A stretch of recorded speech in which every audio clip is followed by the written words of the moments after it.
동안 편안하셨습니까? 네. 부활하신 예수님의 은총과 평화가 여러분과 가정에 충만하시기를 축원드립니다. 아멘.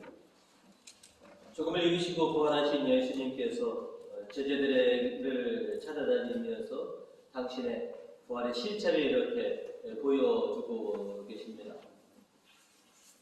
제자들에게 부활하신 모습을 이렇게 나타내신 것은 연약한 제자들의 믿음을 좀 굳건하게 하시기 위함입니다. 그래서 오늘은 믿음을 굳건히 하라라고 하는 제목으로 말씀을 나누고자 합니다. 오늘 말씀을 통해서 저희가 첫 번째로 알아야 될 것은 부활하신 주님을 알아야 한다라고 하는 것입니다.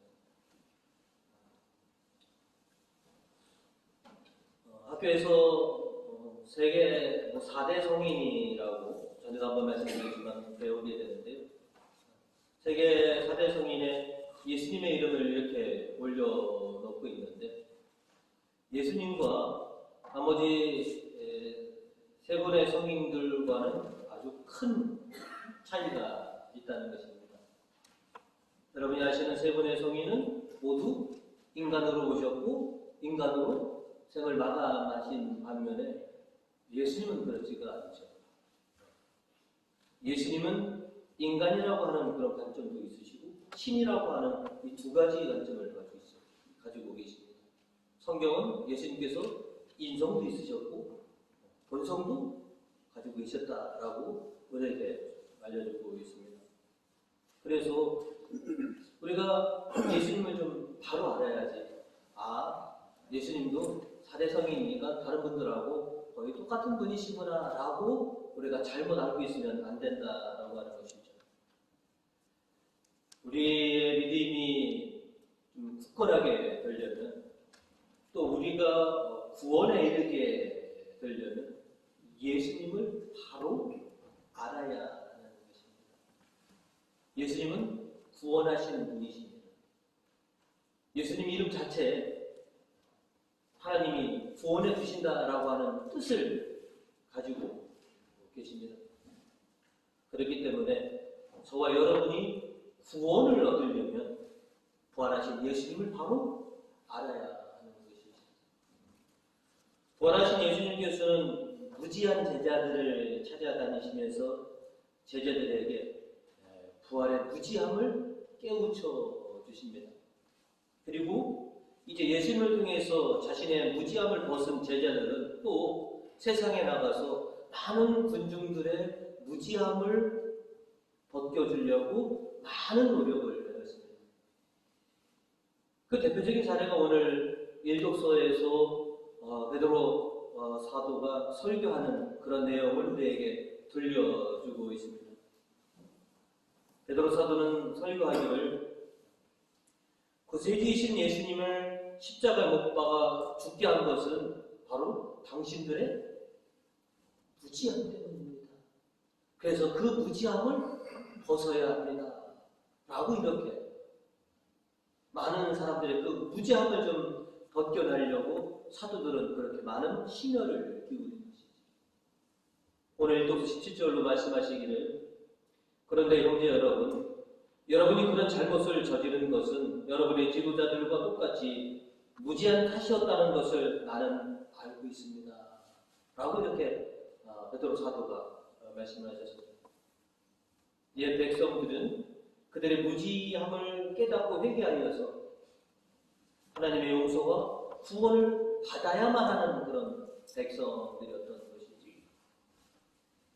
옛적의 백성들이 주님을 외면하고 십자가에 못 박힌 것은 그들이 진정으로 하나님을 알지 못했던 그 무지함 때문이라는 것이죠. 그리고 예수님께서 순환을 당하셨을 때 제자들이 모두 예수님에게 등을 돌리고 도망간 것 또한 예수님을 온전히 알지 못했던 그런 무지함 때문에 그런 사태가 벌어졌던 것이죠. 어쩌면 우리는 우리의 알량한 그 지식과 우리가 알량한 알몸에 인해서 어떻게 보면 하나님의 영광을 또 하나님께서 원하시는 그런 삶에서 저버린 그런 삶을 늘 추구하며 살아가는지도 모르겠습니다. 오늘 시편의 저자는 오늘 2절로 그런 우리들에게 이렇게 말씀을 하고 있습니다. 너희 사람들아, 언제까지 내 영광을 짓밟으며 언제까지 헛된 일과 거짓을 참아 헤매려느냐. 우리는 나름 좀 지혜롭고 나름 올바른 선택을 하고 살아간다라고 자처하는데 그 알량한 우리의 지식이, 우리의 알미 때로는 하나님의 영광을 가리기도 하고 때로는 참된 진리를 외면하고 헛된 것을 찾아서 그렇게 평생 그렇게 수고하며 살아가는지 모르겠습니다. 과거 옛 백성들이 하나님의 영광을 하려고 헛된 것을 쫓아 세상과 타협하면서 하나님에게서 멀어졌습니다. 그렇게 하나님을 외면하고 등진 사람들에게 부활하신 예수님께서는 당신의 몸을 보여주시면서 부활하신 예수님을 통해서 구원의 길을 다시 열어주시는 그런 은혜를 베풀고 지금 계신 것이지. 이제 무지한 제자들에게 또 무지한 우리들에게 주님은 오늘 1도서 19절과 20절로 우리에게 이렇게 전해주고 있습니다. 그러니 여러분은 회개하고 하나님께 돌아오시, 그러면 하나님께서 여러분의 죄를 깨끗이 씻어주실 것이며 여러분은 주께서 마련하신 위로의 때를 맞이하게 될 것입니다.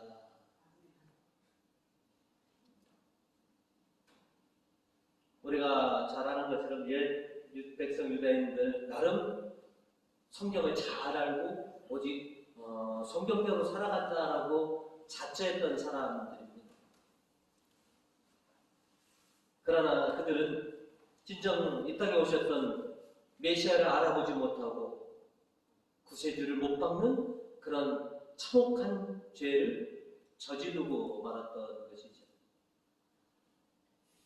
이제 그와 같은 잘못을 돌이켜서 부활하신 주님을 알고 믿음으로 이제 구원의 길을 걸을 수 있도록 주님께서는 이제 부활하신 당신의 모습을 발현해 주셔서 그렇게 우리들을 또 옛 백성들을 그렇게 당신께로 이끌어주고 계시는 것입니다. 하나님에 대한 무지를 벗기 위해서 그리고 부활하신 예수님을 알기 위해서 우리는 어떤 것을 하고 있을까? 나는 내 영적인 무지함을 벗기 위해서 과연 지금 어떤 수고를 하고 있는가 하는 것을 좀 되물어 봐야 합니다. 우리가 누군가를 알기 위해서는 누군가와 자주 만나야 되고요. 그죠? 깊은 대화도 나눠야 되고요. 또 누군가의 행실을 많이 알아야지, 그래야지 내가 나 그 사람 알아 라고 우리가 말할 수 있는 것입니다.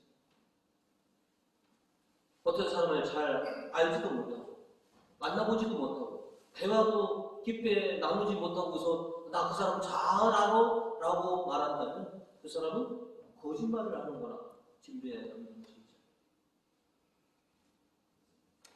우리가 하느님을 알고 예수 그리스도를 안다라고 우리가 자처한다면 우리는 성경을 통해서 보여준 주님을 우리는 자주 만나야 합니다. 그리고 주님과 깊고 많은 대화를 나눠야 하는 것이죠.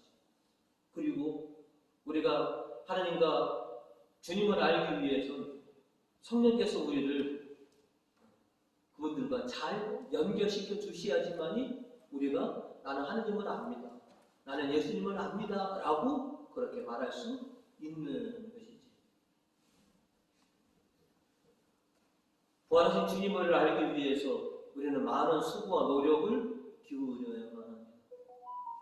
하나님을 알기 위해서 우리가 많은 심혈을 기울여야만 합니다. 왜냐? 우리가 하나님을 아는 만큼, 예수님을 아는 만큼 그것이 곧 나의 복이기 때문에 그렇습니다. 앞으로 우리 부모님들 부활하신 예수님 그리고 하느님을 아심으로 하느님께서 예비해 놓으셨던 그런 은총들을 풍성하게 누리실 수 있는 그런 우리 교우님들 되시기를 주님의 이름으로 축원드립니다. 아멘. 오늘 말씀을 통해서 저희가 두 번째로 알아야 될 것은 예수님을 믿는 믿음이 좀 굳건해야 한다라고 하는 것입니다. 부활하신 예수님께서는 제자들의 연약한 믿음을 굳건한 믿음으로 변화시켜 주시기 위해서 그렇게 제자들을 찾아가셔서 당신의 부활하신 그 실체를 그렇게 보여주신 것이죠.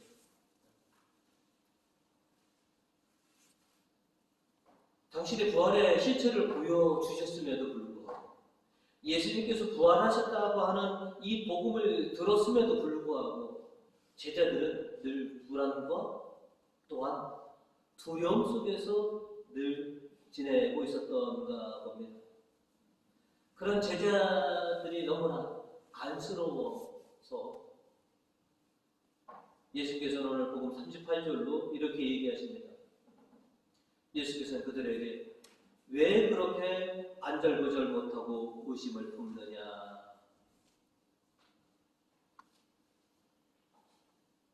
제자들은 부활하신 예수님에 대한 믿음이 결여됐기 때문에 그래서 부활의 소식을 들어도 안절부절. 부활하신 주님의 실체를 보아도 저 유령 아닌가라고 의심부터 하는 그런 상태에 있는 것이죠. 그런 제자들을 이제 굳건한 부활의 신앙인으로 굳건한 믿음의 소유자로 만들기 위해서 부활하신 주님께서는 제자들을 그렇게 찾으시는 것입니다.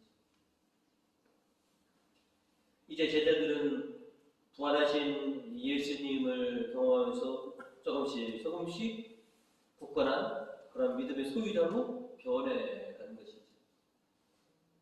여러분들이 잘 아는 것처럼 제자들이 부활하신 주님을 뵙고 그 바로 역시 굳건해지지 않았습니다. 그렇죠? 시간이 한참 지나서 언제? 50일이 지나서 성령 강림 때 비로소 그들은 완벽하게 굳건한 믿음을 간직하게 되었고 그 전까지는 어떻습니까? 기쁘고 희망이 있고 너무 행복했지만 그래도 의심과 불안과 안절부절함이 내재하고 있었다는 것이죠. 41절은 그런 제자들의 모습을 우리에게 이렇게 전해주고 있습니다. 그들은 기뻐하면서도 믿어지지가 않아서 어리둥절하고 있었다라고 합니다. 그런 제자들을 위해서 부활하신 예수님께서는 당시께서 고난당에 있었던 손과 발을 또 보여주시고 그도 제자들이 잘 믿지 못하자 여기 어디 음식이 있느냐 해서 생선한 도막을 맛있게 이렇게 잡수셨단 말이죠. 그것은 당신이 유령이 아닌 영혼이 아닌 완벽한 육신을 가지고 내가 다시 부활했다라고 하는 것을 제자들로 하여금 믿게 하시기 위해서 그렇게 음식을 청하신 것이죠.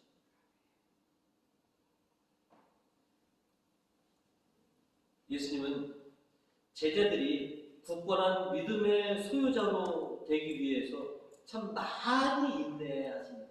참고 기다려 주십니다.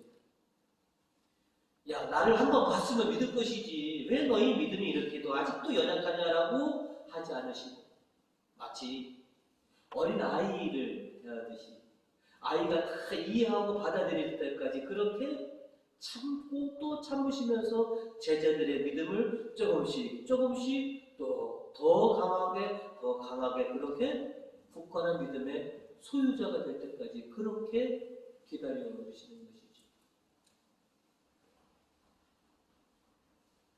예수님의 그런 가르침 때문인지 이제 제자들은 조금씩 부활하신 그 실체를 믿게 되었고 또 부활에 대한 그런 확실한 신앙으로 변해가는 모습을 우리는 보게 됩니다. 그리고 이제 그들이 완벽하게 굳건한 부활의 신앙을 갖췄을 때 주님께서 놀라운 능력을 펼치신 것처럼 제자들도 주님의 이름으로 부활하신 주님의 그 믿음으로 놀라운 사건들을 우리들에게 보여줍니다. 오늘 일독서의 사건은 바로 그 사건 이후에 빚어진 그런 설교입니다. 성전 미문에 앉아있는 안진뱅이를 베드로 사도가 주님의 이름으로 일으켜 세웠죠. 이 노래도 전 주일학교 때 배웠거든요. 금방 나 없어도 내게 있는 큰 내게 주니 곧 나사렛 예수 이름으로 일어나거라. 이게 이제 저 주일학교 때 배운 노래거든요. 예수 그리스도의 이름으로 부활하신 예수님의 그 능력으로 일어나라. 베드로 사도와 다른 사도들이 부활하신 주님에 대한 그 굳건한 믿음이 있었기 때문에 이와 같은 기적이 가능했다는 것이죠. 안진뱅이가 다시 일어나서 걷고 뛰고 한 것은 부활에 대한 굳건한 믿음이 있었기 때문에 가능한 것입니다. 그 사실을 베드로 사도는 오늘 16절로 우리에게 이렇게 전해주고 있습니다. 보시는 바와 같이 여러분이 잘 알고 있는 이 사람은 바로 그 예수의 이름으로 낫게 된 것입니다. 이것은 그 이름을 믿는 우리의 믿음으로 된 것이며 예수를 믿는 그 믿음이 여러분 앞에서 이 사람을 완전히 낫게 한 것입니다. 우리의 능력이에요. 주님의 능력으로 주님에 대한 믿음이 이 놀라운 기적을 만들어낸 것입니다.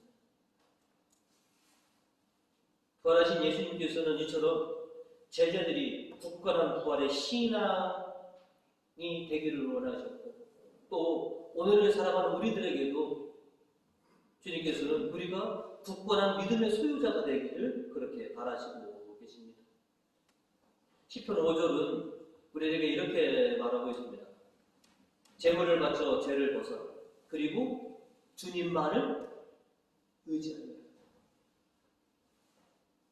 정말 시편의 말씀처럼 우리는 이 세상을 살아가면서 주님만 의지하고 살아가고 싶어 합니다. 그죠? 여러분 주님만 의지하고 살고 싶지 않습니까? 그러면 또 흔들리는 나의 모습을 또 봅니다. 주님만을 의지하고 살아가고자 소망하면서도 또 흔들리는 우리의 신앙의 면면이 있습니다. 그래도 불구하고 주님을 또 의지합니다. 주님, 당신을 믿는 굳건한 믿음을 저에게 좀 주십시오. 여러분 기도 제목 중에 하나가 바로 강한 믿음의 소유자, 굳건한 믿음의 사람이 되는 그 기도를 여러분 하시는 줄 알고 있습니다. 이 세상이 살아가기 힘들기 때문에 주님을 믿는 이 굳건한 믿음으로 살아가고자 하는 그런 소망들이 신자들에게 있는 것이죠. 우리의 바람대로 또 주님께서 소망하시는 우리가 굳건한 그런 부활의 믿음을 우리가 간직하기 위해서는 그냥 되지 않습니다. 여러 훈련과 여러 방법들이 있지만 가장 우선적인 것은 우리가 굳건한 믿음의 사람이 되기 위해서는 하나님의 성경으로 우리가 훈련되어야 한다는 것이죠. 왜냐하면 성경은 그리스도의 신비를 아는 데, 하나님의 신비를 깨우치는 데 있어서 가장 귀하고 소중한 그런 열쇠 같은 것이 성경이기 때문에 그 성경을 통해서 우리는 굳건한 믿음을 얻을 수가 있습니다. 예수님께서 오늘 복음 44절로 이런 말씀을 하셨습니다. 그리고 그들에게 내가 전에 너희와 함께 있을 때에도 말했거니와 모세의 율법과 예언서와 시편에 나를 두고 한 말씀은 반드시 다 이루어져야 한다. 하나님의 성경이 바로 예수 그리스도를 조명하고 있다. 그 성경을 통해서 예수 그리스도를 알고 하나님을 알고 그래야지 너희가 굳건한 믿음의 소유자가 될 수 있다라고 하는 것이죠. 지난주에 여러분에게 선물을 드리려고 제 성경책마다 다 꽂혀 있는 기도문이 있습니다. 성경을 읽기 전에 드리는 기도라고 제가 자주 사용하고 있는 것인데 여러분도 좀 사용하시라고 갖다 놨거든요. 이게 보니까 몇 개를 만들었죠?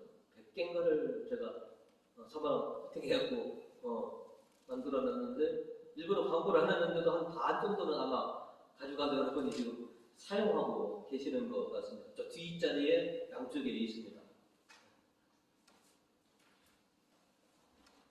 왜 그거를 만들었느냐면 저는 성경을 읽을 때 그냥 읽을 때 하고 기도하고 읽을 때 하고 많이 다르다는 것을 제가 경험했기 때문에 그렇습니다.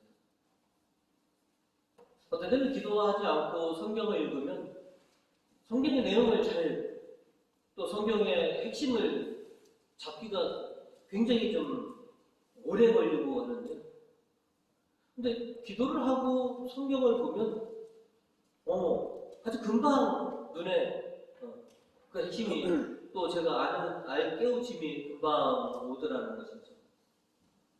그래서 여러분에게도 그런 좀 혜택을 좀 그래서 성경을 읽으시기 전에 성경 읽기 전에 기도를 드리시고 성경을 읽으시면 참 좋겠다라고 싶어서 그렇게 여러분에게 제공해 드리는데 그도 그럴 법한 것이 우리가 알고 있는 것이 성경은 하나님의 계시고 성령의 영감으로 우리에게 전달된 것이죠. 하나님의 계시와 성령의 영감으로 쓰여진 책을 보려면 우리도 영적으로 준비가 되어 있어야지만이 성경을 접하는데 가장 좋은 조건이다라고 하는 것은 지당한 말씀인 것 같습니다. 이제 여러분들이 보시면 잘 활용하셔서 성경을 읽으실 때 그렇게 기도하고 성경을 여러분이 보셔서 많은 그런 깨달음과 가르침들을 가질 수 있기를 우리 바라겠습니다. 예수께서도 제자들이 성경을 좀 바로 깨달을 수 있도록 그렇게 오늘 은혜를 베풀어 주십니다. 오늘 복음 45절로 성서를 깨닫게 하시려고 그들의 마음을 열어주시며 라고 이렇게 나와 있습니다. 제자들이 성경의 말씀을 깨닫도록 그들의 마음을 열어주셨다라고 하는 것이죠. 마음이 열리고 영안이 트여야지만이 하나님의 말씀, 예수님의 말씀을 깨우칠 수 있고 그래야지 우리의 믿음이 굳건해질 수가 있습니다. 부활의 신앙을 깨닫기 위해서는 하나님의 말씀을 이해해야만 하는 것이죠. 그래서 여러분은 굳건한 믿음의 소유자가 되려면 성경을 잘 깨우쳐셔야만 합니다. 하나님의 계신 성경을 읽어도 아직 못하고 깨닫지 못했던 그런 우리들의 옛날이 있습니다. 이제는 내가 성경을 볼 때마다 하나님의 은혜가 쏟아지고 하나님의 뜻을 깨달을 수 있는 그런 경지가 되도록 주님은 우리를 그렇게 불러주고 계십니다. 이제 주님께서 바라시는 대로 저와 여러분 굳건한 부활의 신앙으로 거듭나와서 부활의 산 증인답게 이 세상에 부활하신 주님을 증거할 수 있는 우리 교우님들 되시기를 주님의 이름으로 축원드립니다.